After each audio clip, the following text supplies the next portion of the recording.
أنا باين شكلي مسلي على الترابيزة، بس الحقيقة أنا بختفي أسرع ما بتتخيل.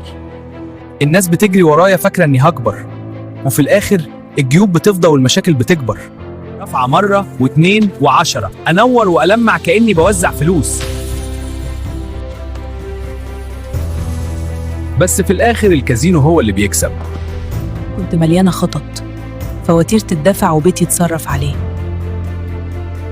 دلوقتي أنا مجرد ذكرى لعادات غالية.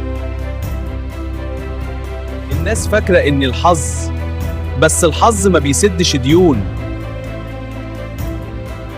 ولما الفلوس تضيع يلوموني أنا. الساعات بتجري وانت مركز في الرهان، الفلوس بتختفي. خد بالك الوقت بيجري والنوم كمان، وفي الآخر الوقت هو اللي بياخد التمن الحقيقي. وفي الآخر القمار طريقة نهايته خسارة. لو عجبكم الفيديو ما تنساش تعمل لايك واشترك في القناة عشان يوصلك كل جديد.